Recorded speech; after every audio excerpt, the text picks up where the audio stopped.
جب بھی طواف کیا جاتا ہے بیت اللہ شریف کا، جب بھی آپ طواف کریں گے تو طواف کرنے کے بعد 2 نفل پڑھے جاتے ہیں. ان نفلوں کا نام ہے 2 رکعت نماز نفل واجب الطواف.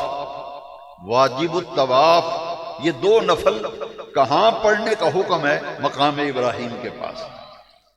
رش کی وجہ سے اگر وہاں جگہ نہیں ملی تو مجبوری ہے پھر جہاں مرضی پڑھ لیں، لیکن اولین کوشش یہ ہونی چاہیے کہ طواف بیت اللہ کرنے کے بعد جو نفل پڑھے جاتے ہیں یہ اس پتھر کے ذرا قریب کھڑے ہو کے پڑھے جائیں.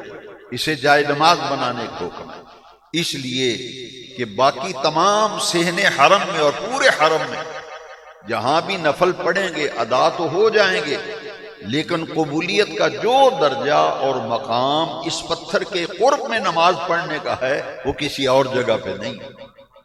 اسی لیے قرآن مجید میں بے نیاز رب نے حکم دیا وَاتَّخِذُوا مِن مَّقَامِ إِبْرَاهِيمَ مُصَلًّى، اس پتھر کو جائے نماز بناؤ. 2 چیزیں بڑی قابل توجہ ہیں. ایک تو یہ کہ حجر اسود بھی پتھر ہے، حجر اسود بھی پتھر ہے جس کو چومنے سے گناہ معاف ہو رہے ہیں، جس کا بوسہ لینے سے گناہوں کی مغفرت ہو رہی ہے. اور مقام ابراہیم بھی پتھر ہے جہاں کھڑے ہو کے نفل پڑھنے کا حکم ہے کہ یہاں جو نفل پڑھے جائیں گے ان کی محبوبیت، ان کی قبولیت کا درجہ وہ دوسروں سے الگ تھلگ ہے، وہ منفرد ہے. وہ سجدہ جو مقام ابراہیم کے دامن میں کیا جائے.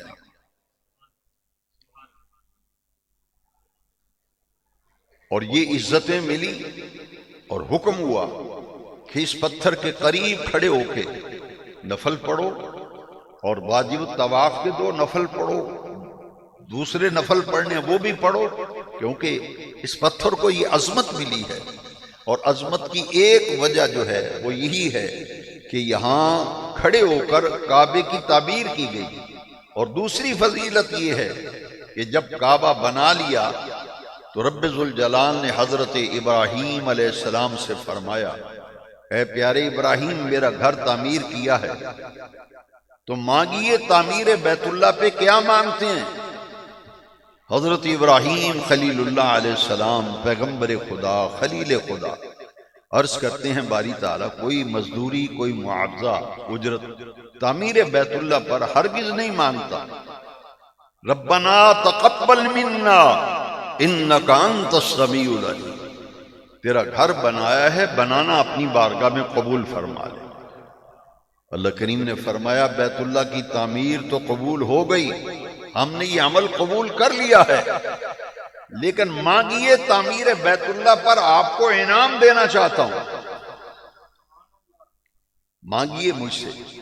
پھر حضرت ابراہیم علیہ السلام نے اسی پتھر پہ کھڑے ہو کے جس کا نام مقام ابراہیم ہے وہاں کھڑے ہو کر حضور کی آمد کی دعا مانگی تھی، حضور کے میلاد کی دعا مانگی تھی. کہاں کھڑے ہو کر؟ اسی پتھر پہ کھڑے ہو کر جس کو جائے نماز بنانے کا حکم ہے. اللہ کا قرآن گواہ ہے. کیا دعا مانگی؟ وہ دعا بھی بے نیاز رب نے قرآن میں لکھی. دعا مانگی ربنا وابعث فیہم رسولا، یا اللہ اگر عطا کرنا ہی ہے تو میری نسل میں میری اولاد میں اسی مکہ شہر میں ایک بڑی عزت و عظمتوں کا مالک رسول بھیج دے. دعا مانگی حضور کی میلاد کی ربنا وابعث فیہم رسولا. حضور کو مانگا اللہ سے کہ میری اولاد میں ہو 2 چیزیں، ایک وہ رسول عظمت والا ہو، دوسری دعا یہ کہ مکہ شہر میں ہو، اور تیسری دعا یہ کہ میری نسل میں میری اولاد میں ہو. یہ تو قرآن کی آیت ہے. اب حدیث شریف سنیں جس سے مضمون واضح ہو جائے گا. نبی کریم علیہ السلام نے فرمایا انا دعوت ابی ابراہیم، انا دعوت ابی ابراہیم. نبی کریم صلی اللہ علیہ وآلہ وسلم نے فرمایا میں اپنے باپ ابراہیم علیہ السلام کی دعا ہوں. انا دعوت ابی ابراہیم، میں اپنے باپ حضرت ابراہیم علیہ السلام کی دعا ہوں.